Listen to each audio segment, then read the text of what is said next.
Hi welcome to Bhaskar's area. ఈ రోజు ఉన్నటువంటి ముఖ్యమైన విద్య మరియు ఉద్యోగ సంబంధిత సమాచారంలోకి వెళ్తే, ఆంధ్రప్రదేశ్ రాష్ట్ర వ్యాప్తంగా ఉన్నటువంటి ఉపాధ్యాయులు ప్రతిరోజు ఫేషియల్ అటెండెన్స్ అనేది లీప్ యాప్ లో వేస్తున్న విషయం మనందరికి కూడా తెలిసిందే. మరి ఈ లీప్ యాప్ లో నిన్న ఫేషియల్ అటెండెన్స్ అనేది చాలా మంది ఉపాధ్యాయులకు పడలేదు. ఎందుచేత అంటే ఆంధ్రప్రదేశ్ ప్రభుత్వం లీప్ యాప్ లో చాలా రకాలైనటువంటి మార్పులు తీసుకురావడం జరిగింది. ఇప్పటి వరకు లీప్ యాప్ లో మనం ఫేషియల్ అటెండెన్స్ వేయాలి అంటే కంపల్సరిగా ఇంటర్నెట్ ఉంటేనే వేసేవాళ్ళం. కానీ నిన్నటి నుంచి ప్రభుత్వం తీసుకొచ్చినటువంటి మార్పుల కారణంగా సెల్ ఫోన్ లో ఇంటర్నెట్ లేకపోయినప్పటికీ కూడా ఉపాధ్యాయులు వారి యొక్క ఫేషియల్ అటెండెన్స్ ను నమోదు చేసే విధంగా ప్రభుత్వం కీలకమైనటువంటి మార్పులు తీసుకురావడం జరిగింది. అంటే మీరు ఇంటర్నెట్ లేకపోయినా ఫేషియల్ అటెండెన్స్ వేస్తే అందులో సేవ్ అవుతుంది. తర్వాత ఇంటర్నెట్ వచ్చిన తర్వాత మీ యొక్క ఫేషియల్ అటెండెన్స్ అనేది సబ్మిట్ అవ్వడం జరుగుతుంది. ప్రతి 15 నిమిషాలకు ఒకసారి ఇంటర్నెట్ ను చెక్ చేస్తూ మీ యొక్క డేటాను ఏదైతే మీరు సేవ్డ్ డేటా సబ్మిట్ చేసి ఉంటారో ఆ టైంకే మీ యొక్క అటెండెన్స్ అనేది సర్వర్ కు సబ్మిట్ అయ్యే విధంగా కీలకమైనటువంటి మార్పులు తీసుకురావడం జరిగింది. టీచర్ల హాజరు మాడ్యూల్ నవీకరణ, ఇంటర్నెట్ లేకున్నా హాజరు గుర్తింపు, ఉపాధ్యాయుల కష్టాలకు చెక్. ప్రభుత్వ పాఠశాలల్లో పనిచేస్తున్న ఉపాధ్యాయులు పాఠశాలల్లో తమ ముఖ హాజరు నమోదుకు ఇప్పటి వరకు పడుతున్న కష్టాలు ఇక తొలగనున్నాయి. ఇంటర్నెట్ లేనప్పుడు కూడా హాజరు నమోదు చేసేందుకు వీలుగా ప్రభుత్వం హాజరు మాడ్యూల్ ను నవీకరించింది. శనివారం నుంచి ఈ విధానం అమల్లోకి వచ్చింది.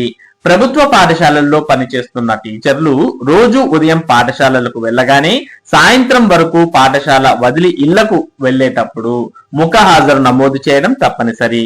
అయితే ముఖ హాజరు మొబైల్లో ఇంటర్నెట్ అందుబాటులో ఉన్నప్పుడే నమోదయ్యేది. నెట్ లేనప్పుడు ఇన్ టైంలో టీచర్లు హాజరు వేస్తున్నా ఆ హాజరు నమోదు కాక వారు పాఠశాలలకు హాజరు కానట్టు చూపిస్తోంది. దీంతో ఉపాధ్యాయులు ఆందోళన వ్యక్తం చేస్తూ ప్రభుత్వానికి తమ గోడును వెళ్లబోసుకున్నారు.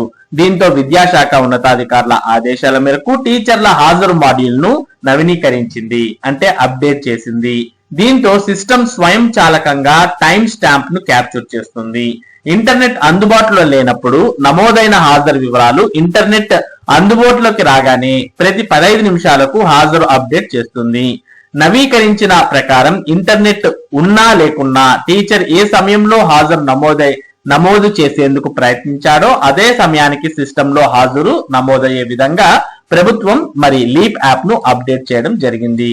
కాబట్టి నిన్నటి నుంచి అప్డేట్ అయినటువంటి సమాచారం ప్రకారం ఎవరైతే టీచర్స్ ఉన్నారో వారు ఎప్పుడైనా కానీ స్కూల్ కు వెళ్ళిన తర్వాత అటెండెన్స్ వేస్తే అది ఆటోమేటిక్ గా అదే టైము సర్వర్ కి సబ్మిట్ అయ్యే విధంగా కీలక మార్పులు చేయడాన్ని మనం చూస్తూ ఉన్నాం.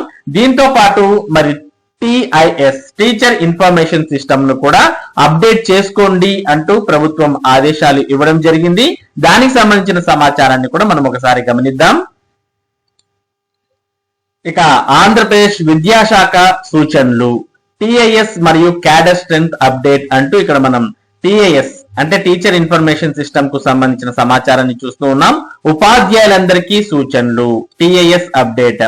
మీ యొక్క వ్యక్తిగత లాగిన్ లీప్ యాప్ లో ఉన్నటువంటి యూజర్ నేమ్ పాస్వర్డ్ ఉపయోగించి మీరు commissioner of school education website అంటే csc.ap.gov.in అనే వెబ్సైట్ లోకి వెళ్ళి మీరు లాగిన్ అవ్వాలి.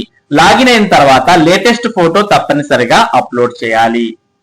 పాత ఫోటో ఏదైనా ఉంటే దాన్ని తీసేసి ప్రస్తుతం లేటెస్ట్ ఫోటోను అప్లోడ్ చేయండి. ఇక పేరు, ఇంటి పేరు 10వ తరగతి సర్టిఫికెట్ ప్రకారం స్పేస్ లేకుండా ఏవి తేడాలు లేకోకుండా మీ 10వ తరగతిలో ఉన్నట్టుగా మీ పేరు ఉందో లేదో క్రాస్ చెక్ చేసుకోండి. తర్వాత టెట్ సీటెట్ వివరాలు నమోదు చేయాలి, లేకపోతే నో అని సెలెక్ట్ చేసుకోవాలి. బదిలీ లేదా జాయినింగ్ తేదీలు సరిగ్గా నమోదు చేశారా లేదా అనేది చూసుకోవాలి. రీసెంట్ గా బదిలీలు అనేవి జరిగాయి. చాలా మంది పాత పాఠశాల నుంచి కొత్త పాఠశాలకు వెళ్ళడం జరిగింది. ఎవరైతే అటువంటి ఉపాధ్యాయులు ఉన్నారో వారంతా కూడా మీ యొక్క బదిలీ జాయినింగ్ కు సంబంధించిన వివరాలన్నీ కూడా ఖచ్చితంగా అప్డేట్ చేయాలి. దాంతో పాటు టెట్ గాని సీటెట్ గాని ఒకవేళ మీరు రీసెంట్ గా క్వాలిఫై అయినట్టయితే వాటికి సంబంధించిన వివరాలను కూడా అప్డేట్ చేయాలి. దాంతో పాటు ఏవైనా గానీ మీ సర్వీస్ కి సంబంధించి లేదా మీ వృత్తికి సంబంధించి ఏవైనా గత సంవత్సరంలో కీలకమైనటువంటి మార్పులు చోటు చేసుకున్నట్టయితే వాటికి సంబంధించిన మార్పులను మీరు మీ యొక్క టీచర్ ఇన్ఫర్మేషన్ సిస్టమ్ లో అప్డేట్ చేయాల్సిన అవసరం ఉంటుంది. ఇక 10వ తరగతి బోధనా అనుభవం సరిగ్గా నమోదు చేయాలి. కాబట్టి 10వ తరగతి బోధనా అనుభవం కూడా ఇప్పుడు అప్డేట్ అయి ఉంటుంది. గత సంవత్సరానికి ఒక సంవత్సరం పెరిగి ఉంటుంది. కాబట్టి మరి ఆ 10వ తరగతికి సంబంధించినటువంటి బోధనా అనుభవాన్ని కూడా అప్డేట్ చేయాలి. ఈ విధంగా మీరు సిఎస్సి వెబ్సైట్ లో మీ యొక్క యూజర్ నేమ్ పాస్వర్డ్ ఉపయోగించి మీ యొక్క వివరాలను అందరూ టీచర్లు అప్డేట్ చేయాలి. ఇక టిఐఎస్ డేటా అప్డేట్ చేయడానికి చివరి తేదీ డిసెంబర్ 31, 2025.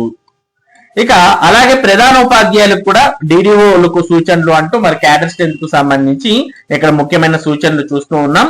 ప్రధానోపాధ్యాయులు సిమ్స్ లాగిన్ అంటే స్కూల్ యూడైస్ కోడ్ మరియు లీప్ యాప్ పాస్వర్డ్ ఉపయోగించి మీ యొక్క సిఎస్సి వెబ్సైట్ లో లాగిన్ అవ్వాల్సిన అవసరం ఉంటుంది. లాగిన్ అయిన తర్వాత ఉపాధ్యాయుల వివరాలు కన్ఫర్మ్ చేయాలి. ఎవరైతే ఉపాధ్యాయులు మీ పాఠశాలలో ఉన్నారో వారంతా కూడా వారి యొక్క వివరాలను మరి సిఎస్సి వెబ్సైట్ లో టీచర్ ఇన్ఫర్మేషన్ సిస్టమ్ లో వారు సబ్మిట్ చేసిన తర్వాత మరి ప్రధానోపాధ్యాయులు లాగిన్ రావడం జరుగుతుంది.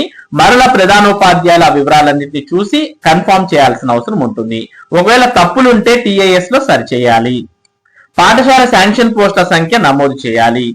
రెగ్యులర్ లేదా కాంట్రాక్ట్ అపాయింట్మెంట్, ఎంటీఎస్, కేజీబీవి ఇటువంటి వివరాలన్నీ కూడా క్రాస్ చెక్ చేసి వాటి యొక్క వివరాలను సబ్మిట్ చేయాల్సిన అవసరం ఉంది. అంటే టీచర్లంతా మీ యొక్క డేటాను సబ్మిట్ చేసిన తర్వాత వారు రెగ్యులర్, కాంట్రాక్ట్ మరియు ఎంటీఎస్ ఇటువంటివి క్రాస్ చెక్ చేసుకుని ప్రధానోపాధ్యాయులు సబ్మిట్ చేయాలి.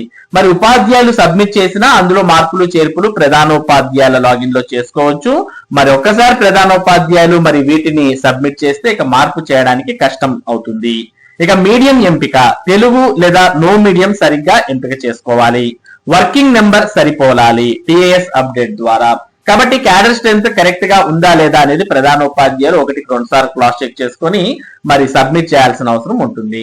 మరి ఉపాధ్యాయులు డిసెంబర్ 31వ తేదీలోపు మీ యొక్క వివరాలను సబ్మిట్ చేసినట్టయితే ప్రధానోపాధ్యాయులు క్యాడర్ స్ట్రెంత్ ని జనవరి 1, 2026వ తేదీలోపు కన్ఫర్మ్ చేయాల్సి ఉంటుంది అంటూ అందరూ మండల ఉప విద్యాశాఖ అధికారులు సకాలంలో ప్రక్రియ పూర్తయ్యేలా పర్యవేక్షించాలి అంటూ ఇక్కడ పాఠశాల విద్య నుంచి మరి ఈ సమాచారం రావడం జరిగింది.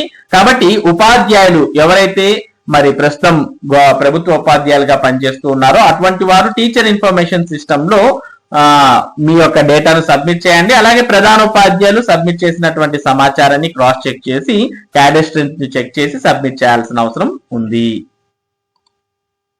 ఇక మరోపక్క ఆంధ్రప్రదేశ్ రాష్ట్రంలో 28 జిల్లాల పునర్విభజన జరగబోతోంది. పునర్విభజనలో మార్పులు చేర్పులు. కొత్తగా 3 కొత్త జిల్లాలు, పాత జిల్లాల్లో 1 కొత్త జిల్లాలో విలీనం. 29కి బదులు 28కే పరిమితం. కేబినెట్ సబ్ కమిటీలో సీఎం చంద్రబాబు భేటీ.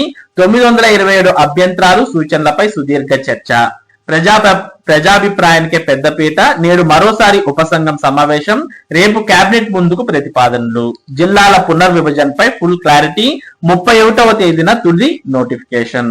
మార్పులు ఈ విధంగా ఉండబోతున్నాయి. రాయచోటి మదన్పల్లిలో, రాజంపేట కడప జిల్లాలోకి మారనున్న అన్నమయ్య జిల్లా స్వరూపం. నెల్లూరు జిల్లాకే గూడూరు, రైల్వే కోడూరు తిరుపతి జిల్లాలో. నక్కపల్లికి బదులుగా అడ్డరోడ్డు జంక్షన్ డివిజన్. మార్కాపురం జిల్లాకు దొనకొండ, కురిచేడు మండలాలు. ఈ విధంగా మరి మొత్తం 28 జిల్లాలు ఆంధ్రప్రదేశ్ రాష్ట్రంలో రాబోతూ ఉన్నాయి.